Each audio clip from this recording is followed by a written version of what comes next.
बिस्मिल्लाहिर्रहमानिर्रहीम। बोलते कालम के साथ मैं आमिर रज़ा खान। और अमेरिका ने जो कहा था कि मुजाहिरीन से कि मदद आने को है, आप तैयार रहें, इससे पहले रूस की मदद आ पहुंची ईरान को, और ईरान को Su-35 जो है जहाज़ मिल गए। जी हाँ, ईरान वो जहाज़ लेने में कामयाब हो गया जिससे अमेरिकन जहाज़ भी डरेंगे। ये जहाज़ जो है 4.5 जनरेशन का जहाज़ है, यानी आप समझे कि 5th जनरेशन का जहाज़ है।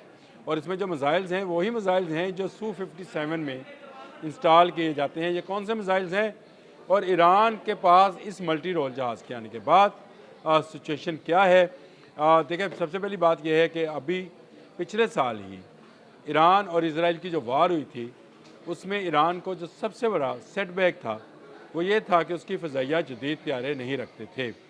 इस सूरत हाल में ईरान ने जब इस बात को भांप लिया कि आने वाली जंग फ़िज़ा में लड़ी जा सकती है, उसने रूस से कहा कि उसे जितनी जल्दी हो सके जहाज़ों की एक बड़ी खेप जो है चाहिए, वो जहाज़ जो अमेरिकन F-35 और F-15 का मुकाबला कर सके। मिडल ईस्ट में F-15, F-16 और F-35 उसका जहाज़ जो है 5th जनरेशन वो मौजूद है। रशियन माहिरीन ने ऐसी सूरत हाल में Su-35 को एक मुतबादल जहाज़ के तौर पर देने का कहा, और फौरी तौर पर एक मुआहिदा जो है ईरान और रूस के मबैन हो गया। स्ट्रेटजिकली इस मुआहिदे के तहत रूस ईरान को Su-35 जहाज़ देने जा रहा है, यानी दे दिया है। 16 जहाज़ की पहली टुकड़ी हमारी इतलात के मुताबिक ईरान वसूल कर चुका है। 4.5 जनरेशन का ये जहाज़ किन खासियत का हामिल है? एक तो ये ताकतवर इंजन AL-41FIS ये रशियन इंजन है, जो कि 5th जनरेशन के जहाज़ में भी इस्तेमाल होता है। इसको उन्होंने दिया है।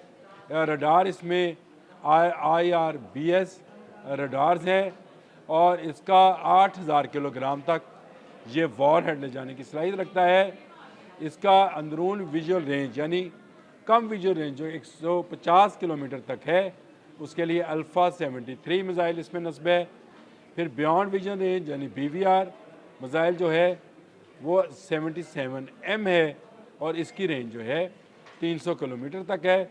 और बहुत तवील रेंज जो कि 400-450 किलोमीटर तक है, उसके लिए R-37M मिसाइल जो है वो इसमें नस्ब किया जा सकता है, और ये बॉम्ब ले जाने की भी सलाहियत रखता है। मल्टी रोल होने की वजह से ये समंदर पर और ज़मीनी अहदाफ पर और फ़ज़ा में मुकम्मल अजारादारी का नाम है। यानी जो इसराइल या कतर की बेस से उड़ने वाले जहाज़ थे, उनको सिर्फ एक बात का गारंटी थी कि ईरान के पास इस उनकी नवीयत के जदीद जहाज़ मौजूद नहीं है। लेकिन अब ये बर्तरी जो है इस जहाज़ के आने के बाद ख़त्म हो गई, और ईरान का दिफा जो है पहले से ज़्यादा मजबूत हो गया है। Su-35 जदीद जहाज़ है। इससे पहले रूस ये नहीं दिया, किसी ने रूस ने नहीं दिया। भारत को Su-30 दिया था। Su-35 उसका उससे लेटेस्ट वर्जन है, 4.5 जनरेशन का जहाज़ है। यूँ समझे जैसे J-10C है, जो हमारा JF-17 है थंडर, उसको समझे कि वो है, या ये समझे कि राफेल के लेवल का जहाज़ है। तो ये जहाज़ मिलने के बाद ईरानी एयरफोर्स जो है वो बहुत हद तक मजबूत हो गई है। अभी 16 जहाज़ हैं, लेकिन रूस इस पर तेज़ी से काम कर रहा है। 2025 में होने वाले मुआहदे में शामिल था कि 2026 में ये जहाज़ मिलेंगे ईरान को, लेकिन क्योंकि ईरान को इस वक्त जंगी नवीयत जो है वो जंग का सामना है। अमेरिका धमकी दे रहा है, इसराइल धमकी दे रहा है, यूरोपियन ममालिक उसके ख़िलाफ़ हैं, उसके अपने अंदर के लोग जो हैं मुजाहरे कर रहे हैं। तो ईरान को फ़ौरी तौर पर 16 जहाज़ जो हैं वो मिल रहे हैं, और इसके बाद मज़ीद जहाज़ भी ईरान को मिलेंगे।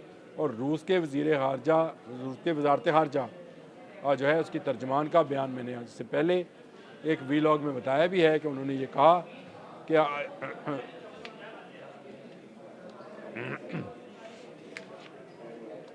और रूस की वज़ारत ख़ारजा की जो तर्जमान है मारिया, उन्होंने ये बात कही कि अगर ईरान पर हमला हुआ तो इसके संगीन नताइज बरामद होंगे। तो इसका मतलब ये है कि रूस मुकम्मल तौर पर ईरान की सपोर्ट में आ गया है और ये बड़ी खुशाइन बात है।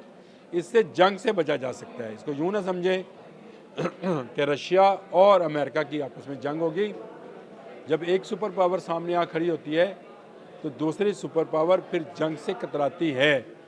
यहाँ तो चीन भी आ गया, क्योंकि चीन के वज़ीर ख़ारजा वांग यी जो हैं उन्होंने भी ये बात कही है कि ईरान के ऊपर हमला संगीन नताइज का हामिल हो सकता है और मिडल ईस्ट में आलमी जंग लग सकती है। और ये मामला आहिस्ता आहिस्ता अमेरिका के हाथ से निकलता नज़र आता है। ईरान का दिफा Su-35 के ज़रिए पहले से बहुत ज़्यादा मजबूत हो गया है। उसको बस एक कमी थी, मिसाइल सिस्टम उसके अपने हैं। मैंने कल भी बताया था खैबर चिकन के मुतालिक कि वो मिसाइल जो है अमेरिका के तमाम फ़ौजी अड्डों और बहरी जहाज़ों पर गिराया जा सकता है, लेकिन Su-35 के मिसाइल्स जो हैं उसके दूर अहदाफ को भी निशाना बना सकते हैं और हवा में आने वाले जहाज़ों को भी निशाना बनाया जा सकता है। अब तक के लिए इतना ही। अल्लाह हाफ़िज़।